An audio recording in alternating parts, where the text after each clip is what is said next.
Quand on voit du rouge là, ou qu'on entend, je sais pas, le son d'une cloche, on a l'impression que c'est direct, immédiat. Oui, comme une information pure qui arrive directement au cerveau. Exactement. Mais, et si cette perception, aussi simple qu'elle paraisse, n'était pas du tout une fenêtre transparente sur le monde? Si c'était plutôt une histoire que notre cerveau se raconte? Une construction active. Voilà, une interprétation. C'est précisément la question qui a obsédé un penseur qu'on n'attendait pas forcément sur ce terrain, l'économiste et philosophe Friedrich Hayek. Ah oui, et c'est ça qui est fascinant. On le connaît surtout pour ses théories sur l'économie, le libéralisme. Tout à fait. Des beaucoup moins pour un livre de jeunesse, un ouvrage incroyable qui s'appelle The Sensory Order, ou l'ordre sensoriel. Et ce qui est intéressant, c'est que Hayek, n'étant pas psychologue, il arrive avec un regard complètement neuf. Et il pose la question la plus fondamentale qui soit, au fond, qu'est-ce que l'esprit? C'est ça. Alors aujourd'hui, on va plonger dans ce livre pour essayer de décortiquer sa théorie.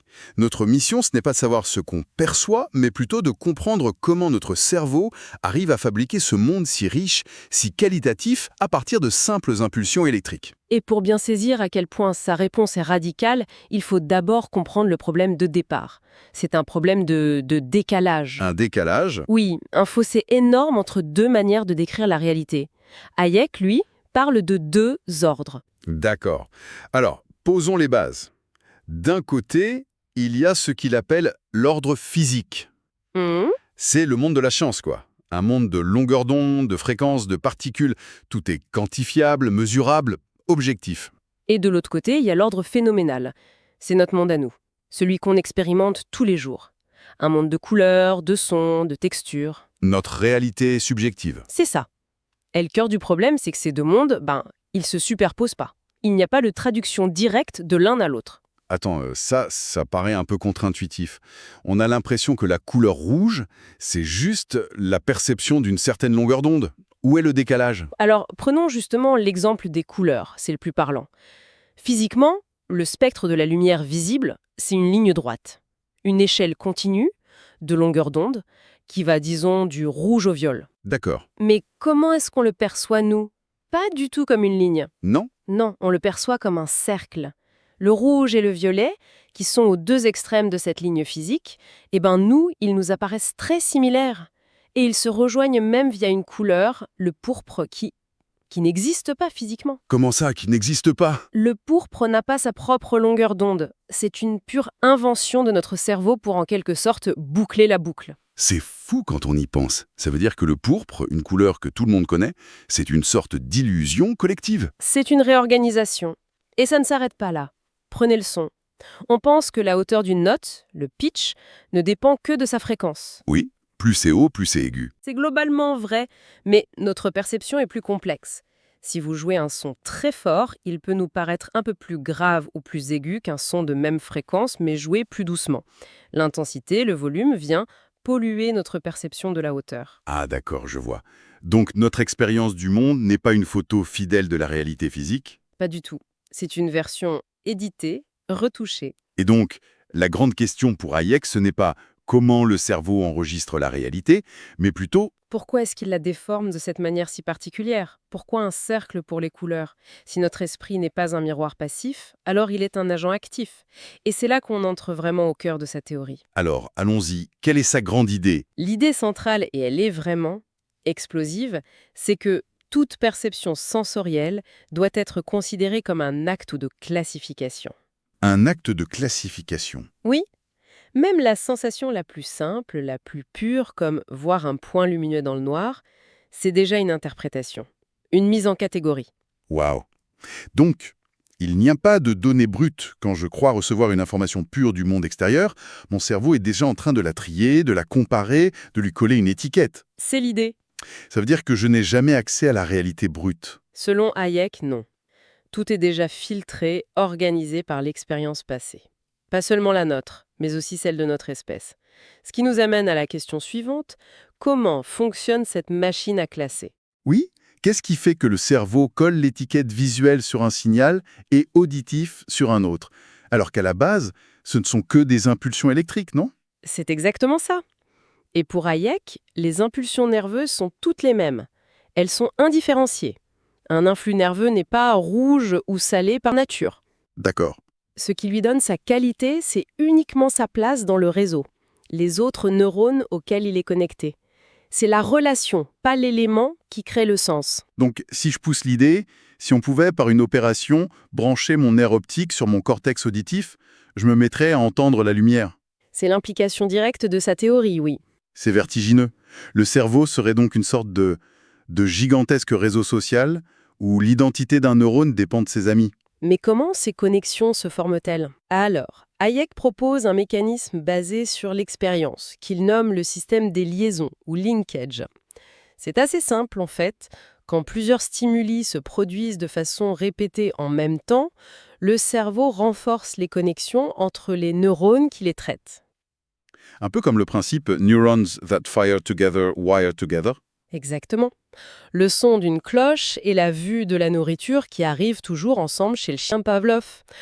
Le cerveau crée une autoroute neuronale entre les deux. Il enregistre la fréquence relative des associations d'événements. D'accord.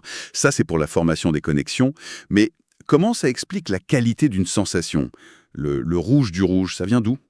C'est là qu'intervient son deuxième concept clé, le cortège ou following. Imaginez qu'une impulsion primaire est activée, disons par la vue d'une flamme. Ok. Cette impulsion, elle ne voyage pas seule. Grâce aux liaisons créées par l'expérience, elle va réveiller tout un tas d'autres impulsions secondaires. C'est ça, le cortège. Tout l'ensemble des neurones associés qui s'activent en même temps. Pour la flamme, le cortège pourrait inclure des neurones liés à la chaleur, à la couleur orange, au crépitement. À l'odeur de la fumée, peut-être même au danger? Voilà. Et c'est ça le AA moment. La qualité d'une sensation, ce n'est pas une propriété de l'impulsion de départ. Mais l'identité de tout le groupe d'impulsions qui l'accompagne, c'est l'identité de son cortège. Exactement. Deux stimuli très différents physiquement, mais qui déclenchent le même cortège d'associations, seront perçus comme identiques ou très similaires. La rougeur du rouge n'est pas dans la lumière, c'est ce cortège spécifique que notre cerveau a appris à associer à cette longueur d'onde. Attends, mais c'est énorme! Si je te suis bien, quand je vois une pomme, mon cerveau ne dit pas juste signal rouge et rond reçu, il active toute une théorie de la pomme. C'est ça. Le fait que c'est sucré, que ça croque, que ça pousse sur un arbre, c'est cette théorie activée, ce cortège, qui est ma perception de la pomme.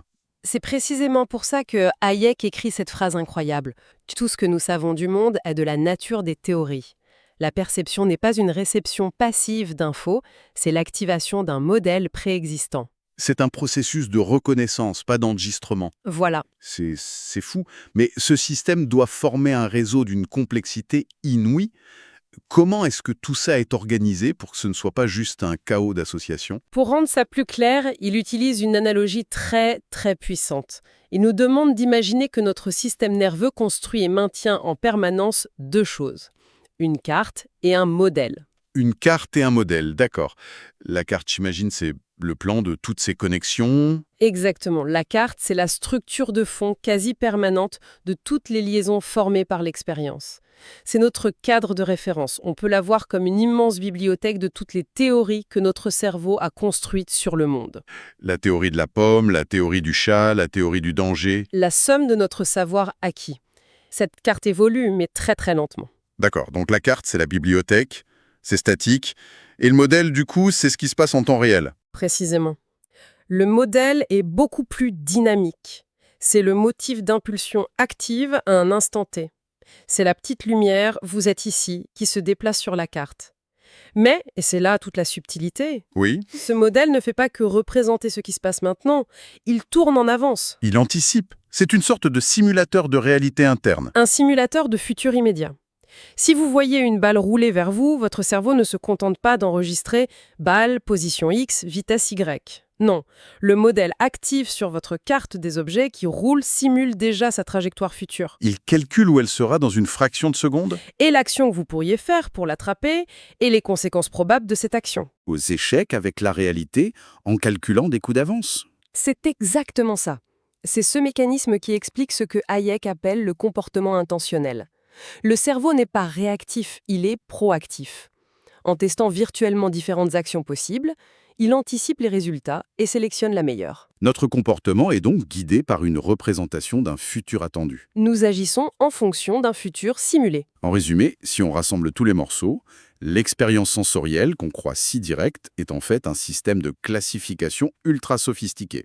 Un système dynamique qui s'autocorrige et qui est le produit de toute notre histoire. C'est ça.